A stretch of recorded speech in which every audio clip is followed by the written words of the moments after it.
बेहतर से बेहतर की तलाश करो। मिल जाए नदी तो समंदर की तलाश करो। टूट जाता है शीशा पत्थर की चोट से।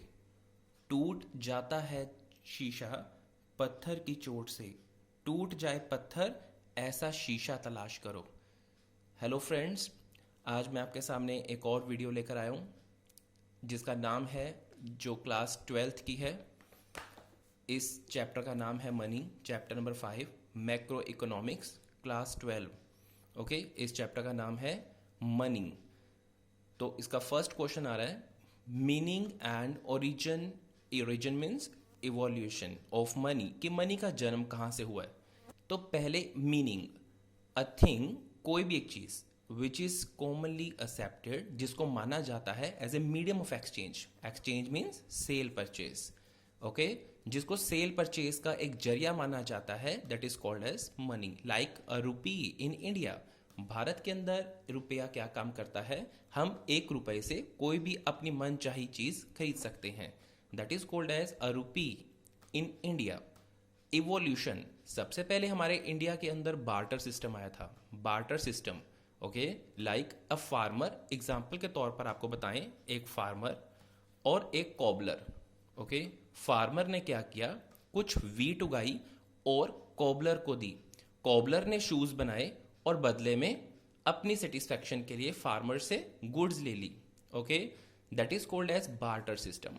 फिर धीरे धीरे टाइम बीतता गया और उसके टाइम के इवोल्यूशन के साथ क्वाइंस आए, coins of silver and gold. Okay, फिर एलॉय मेटल क्वाइंस। ठीक है, एलॉय मेटल क्वाइंस, जो आजकल हम जो इस मेटल का यूज कर रहे हैं, जिस क्वाइंस का, that is called as alloy metal coins. Paper money, like 10 rupee note, 2000 rupee note, 500 rupee note, these are called paper money. Okay, and last one is, that is in prevailing, plastic money. Plastic money means that we are using a debit card, okay, credit card, that is called as plastic money. Now the second question is barter system. The another name of the barter system is CC economy. CC means commodity for commodity economy. Barter system is CC economy, commodity for commodity. Barter system एक ऐसा exchange है, ऐसा system है जिसके अंदर चीज के बदले में चीज मिलती थी। और एक क्वेश्चन आ सकता है कि ये प्रिवेल मतलब जन्म कहाँ से हुआ इसका, बार्टर सिस्टम का। तो इसका जन्म हुआ था बेटे, आपको बता देते हैं, it was prevalent in ancient India from वैदिक पीरियड। वैदिक पीरियड ये बहुत इंपॉर्टेंट है कि वैदिक पीरियड से चलता आ रहा है, in which goods are exchange for goods. Example मैंने आपको यहाँ पर अच्छे तरीके से आपको एक्सप्लेन किया है। फार्मर क्या करता है बेटे, फार्मर राइस प्रोड्यूस करता है, वीट प्रोड्यूस करता है, बदले में कॉबलर को दे देता है, और कॉबलर शूज बनाकर फार्मर को दे देता है।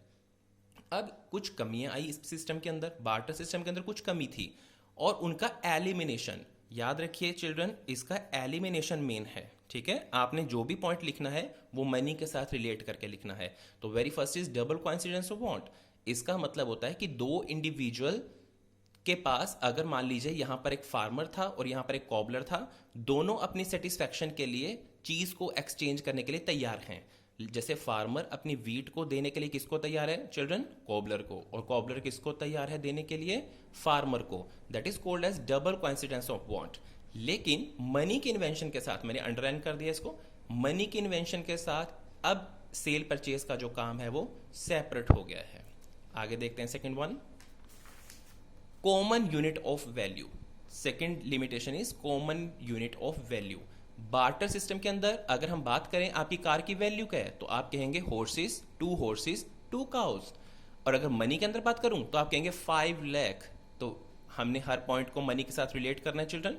तो मनी के साथ रिलेट करने पे हमें पता चला कि मनी की कॉमन यूनिट ऑफ वैल्यू है, okay, which we can Maihar, जिसको हम मैयर कर सकते हैं मनी के साथ। जैसे आपकी कार की वैल्यू क्या है, 5 lakh. Difficulty in future payment, barter system के अंदर हम लोग अगर फ्यूचर पेमेंट करना चाहते हैं तो नहीं कर सकते, अगर करना भी चाहते हैं तो टेबल देंगे, चेयर्स देंगे, वीट देंगे या राइस देंगे।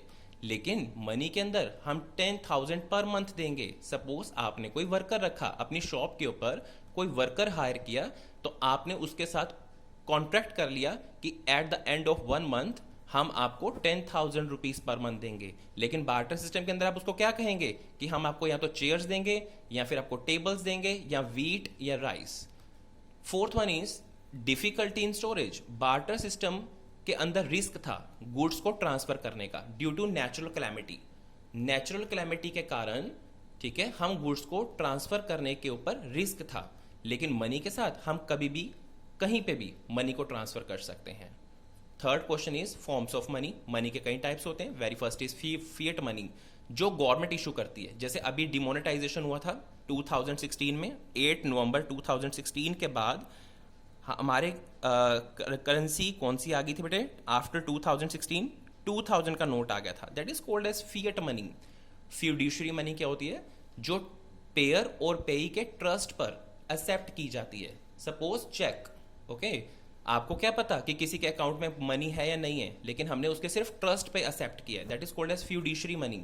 Full bodied money means money value is equal to commodity value, यानी कि अगर आपका एक क्वाइन मनी वैल्यू की, मनी का क्या मतलब होता है? सपोज करिए बेटे ये क्वाइन एक गोल्ड क्वाइन है और इसके ऊपर इंस्क्राइब्ड किया हुआ है 5000, तो जितनी मेटल की वैल्यू है, मेटल की वैल्यू को बोलते हैं कॉमोडिटी वैल्यू, मेटल वैल्यू, और इसके ऊपर जो लिखा हुआ है, लाइक यहां पर क्या लिखा हुआ है 5000, that is called as money value. अगर दोनों इक्वल हो जाएंगे देन फुल बॉडीड। अगर मेटल की कोई वैल्यू नहीं है, ठीक है, जैसे आजकल जो हम क्वाइन यूज कर रहे हैं चिल्ड्रन, उस मेटल की कोई वैल्यू नहीं है, उस मेटल की कोई वैल्यू नहीं है। Is this clear? तो वहां पर हमारी सपोज 10 रुपीज का क्वाइन है जिसको हम अक्सर यूज कर रहे हैं अभी हम, ठीक है, तो इस मेटल की कोई वैल्यू नहीं है, लेकिन इसके ऊपर कितना लिखा हुआ है 10, यानी कि आपको 10 रुपीज की कोई ना कोई आपको चीज मिल जाएगी, that is called as money value. तो जहां पर मनी वैल्यू ज्यादा हो जाएगी कॉमोडिटी वैल्यू से, that is called as credit money. Okay, now fourth question, supply of money. एक स्टॉक कंसेप्ट है, स्टॉक कंसेप्ट है। स्टॉक क्या होता है? क्वांटिटी मेजर, स्टॉक का मतलब quantity measure at a point of time. जितना लोगों के पास एक पर्टिकुलर पॉइंट ऑफ टाइम पर, स्टॉक का मतलब पॉइंट ऑफ टाइम, स्टॉक का मतलब होता है चिल्ड्रन पॉइंट ऑफ टाइम, कि एक पर्टिकुलर पॉइंट ऑफ टाइम पर लोगों के पास कितनी करेंसी पड़ी हुई है, एक देश के लोगों के पास कितनी करेंसी पड़ी हुई है। लेकिन इसमें याद रखिएगा, इसमें क्या क्या चीजें इंक्लूड नहीं होती। इसमें एक तो stock of money held by the government और बैंकिंग सिस्टम इंक्लूड नहीं होता। क्यों? क्योंकि ये तो प्रोड्यूसर है मनी के, ये तो प्रोड्यूस करते हैं मनी को, इसीलिए इसके अंदर सिर्फ लोगों की कितनी जो स्टॉक ऑफ मनी है, इज दिस क्लियर? लोगों के पास कितना स्टॉक ऑफ मनी एक पर्टिकुलर टाइम पर पड़ा हुआ है। It refers to total stock of money, लोगों की कितनी मनी लोगों के पास पड़ी हुई है एक पर्टिकुलर टाइम पीरियड पर। ओके, इसके अंदर इंक्लूड क्या नहीं होगा? गवर्नमेंट और बैंकिंग सिस्टम, क्योंकि ये तो प्रोड्यूसर्स हैं। नेक्स्ट क्वेश्चन इज, अगर अभी तक आपने मेरा चैनल सब्सक्राइब नहीं किया है तो आप प्लीज इसको जल्दी से जल्दी सब्सक्राइब कीजिए।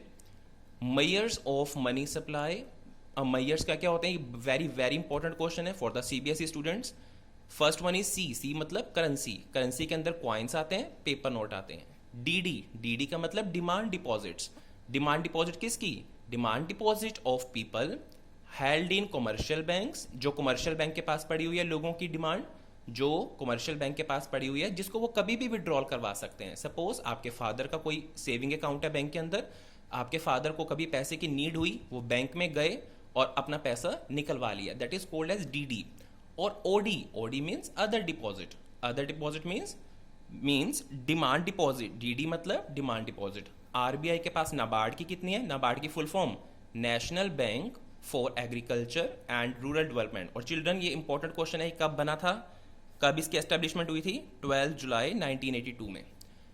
Second one, DD with RBI of foreign central bank, DD with RBI of IMF. IMF की एस्टेब्लिशमेंट कब हुई थी? 1944 में। कहां पर? ब्रिटेन वुड के अंदर।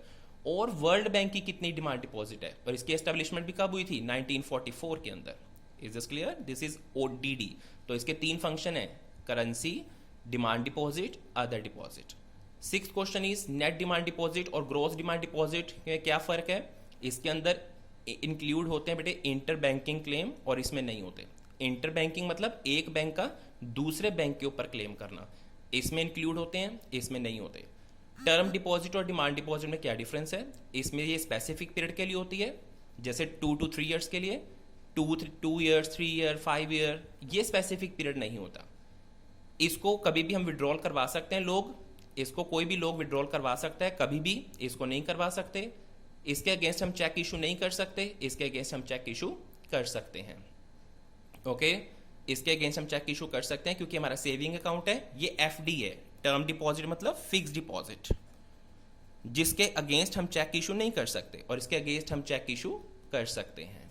चलिए next last point is who supply money, central bank with the minimum reserve of 200 crore in terms of gold. Gold और फॉरेन सिक्योरिटी का कॉम्बिनेशन होना चाहिए। एक सेंट्रल बैंक तभी मनी की सप्लाई को इशू करेगा जब उसके पास 200 करोड़ के फॉरेन सिक्योरिटीज होंगी, और 200 के बीच में से 115 तो गोल्ड होना चाहिए और 85 फॉरेन सिक्योरिटीज होनी चाहिए।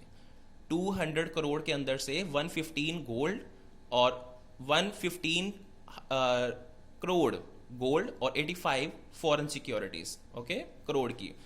कमर्शियल बैंक क्रेडिट क्रिएशन के थ्रू, ये मैं आपको अगले चैप्टर में बताऊंगा अपनी अगली वीडियो में। गवर्नमेंट 1 रुपए के नोट इशू करती है, कॉइन्स इशू करती है, ministry of finance. Bank money क्या होती है? Demand deposit of people with the commercial bank. लोगों का कितना पैसा कमर्शियल बैंक के पास पड़ा हुआ है। हाई पावर्ड मनी के अंदर 3 चीजें आती हैं, लोगों का कितना पैसा पड़ा हुआ है, लोगों के पास कितना पैसा है, कमर्शियल बैंक के पास वॉल्ट कैश कितना है, और कमर्शियल बैंक का आरबीआई के पास कितना डिपॉजिट है। Is this clear? लोगों के पास कितना कैश है, लोगों कमर्शियल बैंक का वॉल्ट कैश कितना है, और कमर्शियल बैंक का कैश रिजर्व्स आरबीआई के पास कितने हैं। लोग अच्छी तरह जानते हैं, नेक्स्ट क्वेश्चन है, लोग अच्छी तरह जानते हैं कि नोट्स और कॉइन्स की कोई वैल्यू नहीं है, फिर भी वो उसको उसकी एक्सेप्ट करते हैं। उसकी मेटल की कोई वैल्यू नहीं है, उस पेपर की कोई वैल्यू नहीं है, कॉइन्स की कोई वैल्यू नहीं है, फिर भी उसको एक्सेप्ट क्यों करते हैं? क्योंकि लीगल टेंडर है, ये फिएट मनी है, फिएट मनी, इसीलिए वो एक्सेप्ट करते हैं। फिएट मनी चिल्ड्रन मैंने आपको यहां पे क्लियर किया है। Fiat money, let's see, fiat money मैंने आपको क्लियर किया है, which is issued by the order of the government. जैसे 2000 का नोट अभी गवर्नमेंट ने इशू किया है, पुरानी करेंसी हम इस्तेमाल नहीं कर सकते, हमें न्यू करेंसी इस्तेमाल करनी है, that is called as fiat money. ठीक है, yes, thank you so much. आप मेरा चैनल सब्सक्राइब कीजिए ताकि मेरे अगली वीडियो का नोटिफिकेशन आपको जल्दी से जल्दी मिल सके। Thank you so much, have a nice day.